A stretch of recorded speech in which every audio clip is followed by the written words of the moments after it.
Okay, let's just jump right in. In this crazy, fast-paced world we're all living in, something's shifting. The whole idea of what luxury even means is changing, and it's a pretty big deal. It's not so much about what we have anymore, but more about how we live. I mean, seriously, does this hit home for you?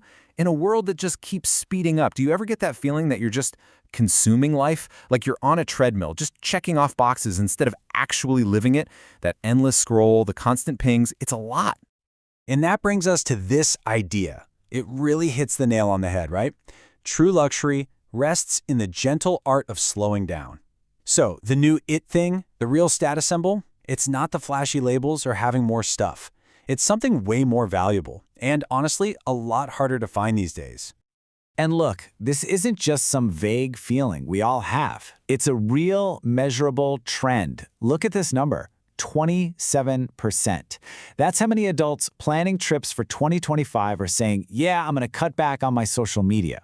And get this, almost a quarter of them want a full-on digital detox. We are desperately looking for an off switch. So, okay, if we're all feeling this burnout, what's the solution? What's the antidote to this constant rush?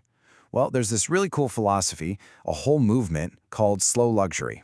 And it's pretty much the perfect answer for the world we live in today. So what is it, really? At its heart, slow luxury is all about embracing presence. Actually being where you are. Just think about it. That feeling of a morning with no rush, or the texture of something made by hand, or appreciating the skill that went into something that wasn't just churned out by a machine. It's all about choosing to experience things more deeply instead of just accumulating more junk. And this comparison, it lays it all out perfectly. The old way, traditional luxury, was about excess, spectacle, rushing through a checklist. But slow luxury? It's the complete opposite.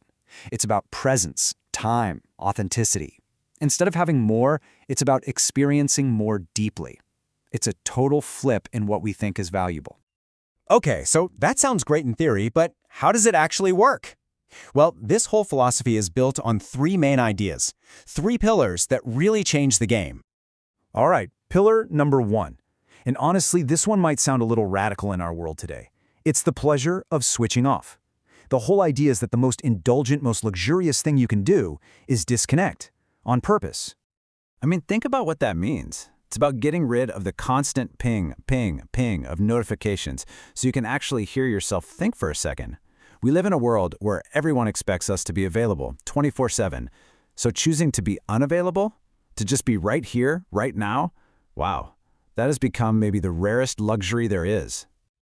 Okay, pillar number two builds right on top of that. It's about craftsmanship over mass production. Basically, it's valuing the story, the human touch behind something, way more than just a big, flashy brand name. It's really a philosophy of respect, Respect for the people who make things, for their skills, for their traditions. Think of it like this. It's the difference between buying a cheap plastic souvenir at the airport and finding a beautiful piece of pottery made by a local artist. You can almost feel the story in it. That's what this is about. And that brings us to the third and final pillar, authentic connection. This is where we move past being just a tourist snapping photos and actually have real, meaningful experiences with a place and the people who live there. So instead of just watching from the sidelines, you're actually a part of it. Imagine this. You're dining at a chef's private little farmhouse, or you're learning a craft from an artisan who's been doing it for generations. You start to feel rooted. You feel like you're really in a place, not just passing through. Okay, so that's the theory, right? Sounds amazing. But let's see what it looks like in the real world. We're going to look at a case study of a company called Luxure in Mallorca because they've basically built their entire business around this very idea. And again, this isn't just some tiny niche thing. We're talking real numbers here. In Mallorca, tourist spending is set to go up by 4.7% in 2025. And you know what's driving that growth? It's exactly this. People wanting high-value, real experiences. They're actively looking for this stuff. So what does a slow day actually feel like? It's all about intention. It's starting with a breakfast that you actually have time to enjoy, maybe on a sunny terrace. It's exploring with a purpose where every little stop has meaning. The goal is not to cram in as much as possible. The goal is to feel something. It's just to linger. But here's the thing. This whole slow mindset, it's way bigger than just a vacation. For a company like Lux, it's the philosophy behind absolutely everything they do. So you see it in their business consulting, which is all about sustainable growth, not just quick wins. You see it in their team training, which fosters real collaboration, even in the communities they built, like inclusive spaces for queer people. The common thread through all of it is prioritizing quality and real connection over just speed and quantity.